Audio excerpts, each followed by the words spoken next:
Chapter 2 of The Mouse and the Motorcycle by Beverly Cleary. The Motorcycle. Except for one terrifying moment when the boy had poked his finger through the mouse hole, a hungry young mouse named Ralph eagerly watched everything that went on in room 215.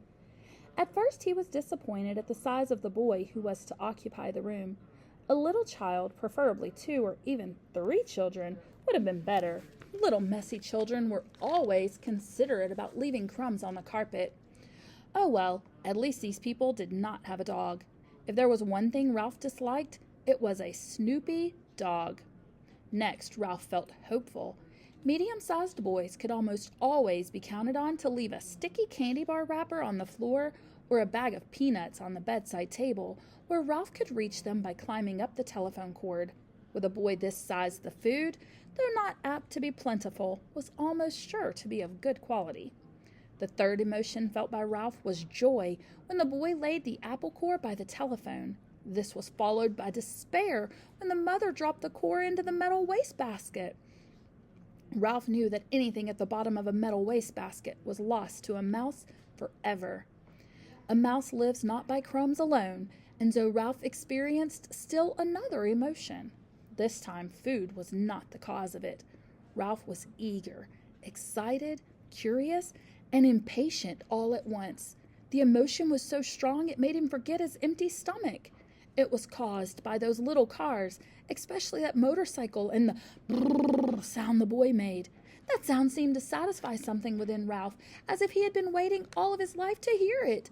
Brrrr went the boy. To the mouse the sound spoke of highways and speed, of distance and danger, and whiskers blown back by the wind. The instant the family left the room to go to dinner, Ralph scurried out of the mouse hole and across the threadbare carpet to the telephone cord, which came out of a hole in the floor beside the bedside table. "Ralph," scolded his mother from the mouse hole, "you stay away from that telephone cord." Ralph's mother was a great worrier. She worried because their hotel was old and run down, and because so many rooms were often empty with no careless guests to leave crumbs behind for mice. She worried about the rumor that their hotel was to be torn down when the new highway came through. She worried about her children finding aspirin tablets. Ralph's father had tried to carry an aspirin tablet in his cheek pouch. The aspirin had dissolved with unexpected suddenness, and Ralph's father had been poisoned. Since then, no member of the family would think of touching an aspirin tablet, but this did not prevent Ralph's mother from worrying. Most of all, Ralph's mother worried about Ralph.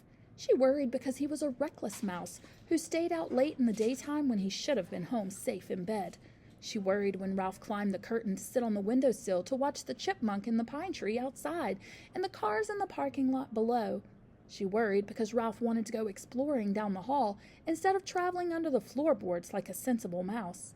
Heaven only knew what dangers he might meet in the hall. Maids, bellboys, perhaps even cats. Or what was worse, vacuum cleaners. Ralph's mother had a horror of vacuum cleaners. Ralph, who was used to his mother's worries, got a good running start and was already halfway up the telephone cord. "Remember your Uncle Victor!" his mother called after him. Ralph seemed not to hear. He climbed the cord up to the telephone, jumped down, and ran around to the row of cars. There it was on the end, the motorcycle. Ralph stared at it, and then walked over and kicked a tire.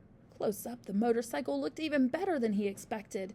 It was new and shiny and had a good set of tires. Ralph walked all the way around it, examining the pair of chromium mufflers and the engine and the hand clutch. It even had a little license plate, so it would be legal to ride it. "Boy," said Ralph to himself, his whiskers quivering with excitement. "Boy, oh boy!" Feeling that this was an important moment in his life, he took hold of the hand grips. They felt good and solid beneath his paws. Yes, this motorcycle was a good machine, all right. He could tell by the feel. Ralph threw a leg over the motorcycle and sat jauntily on the plastic seat. He even bounced up and down. The seat was curved just right to fit a mouse. But how to start the motorcycle? Ralph didn't know. And even if he did know how to start it, he could not do much riding up here on the bedside table. He considered pushing the motorcycle off onto the floor, but he didn't want to risk damaging such a valuable machine. Ralph bounced up and down on the seat a couple more times and looked around for some way to start the motorcycle. He pulled at a lever or two, but nothing happened. Then a terrible thought spoiled his pleasure. This was only a toy. It wouldn't run at all. Ralph, who had watched many children in room 215, had picked up a lot of information about toys. He had seen a boy from Cedar Rapids throw his model airplane on the floor because he couldn't make its plastic parts fit properly. A little girl had burst into tears and run sobbing to her mother when her doll's arm had come out of its socket. And then there was that nice boy, the potato chip nibbler, who stamped his feet because the batteries kept falling out of his car. But this toy could not be like all those other toys he had seen. It looked too perfect, with its wire spokes and its wheels and its pair of shiny chromium exhaust pipes. It would not be right if it didn't run. It wouldn't be fair. A motorcycle that looked as real as this one had to run. The secret of making it run must be perfectly simple if only Ralph had someone to show him what it was.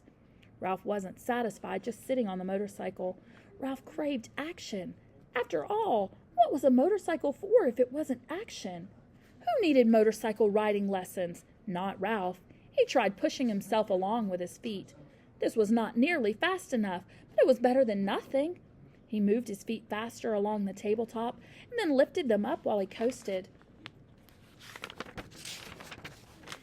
Feeling braver, he bent low over the handlebars and worked his feet still faster toward the edge of the bedside table. When he worked up a little speed, he would coast around the corner. He scrabbled his feet on the tabletop to gain momentum. In a split second, he would steer to the left. At that moment, the bell on the telephone rang half a ring, so close that it seemed to pierce the middle of Ralph's bones. It rang just that half ring, as if the girl at the switchboard realized she had rung the wrong room and had jerked out the cord before the ring was finished. That half a ring was enough. It shattered Ralph's nerves and terrified him so that he forgot all about steering. It jumbled his thoughts until he forgot to drag his heels for brakes. He was so terrified he let go of the hand grips. The momentum of the motorcycle carried him forward, over the edge of the table. Down, down through space tumbled Ralph with the motorcycle. He tried to straighten out, to turn the fall into a leap, but the motorcycle got in his way. He grabbed in vain at the air with both paws. There was nothing to clutch, nothing to save him, only the empty air. For a fleeting instant he thought of his poor Uncle Victor. That was the instant the motorcycle landed with a crash in the metal wastebasket. Ralph fell in a heap beside the motorcycle and lay still.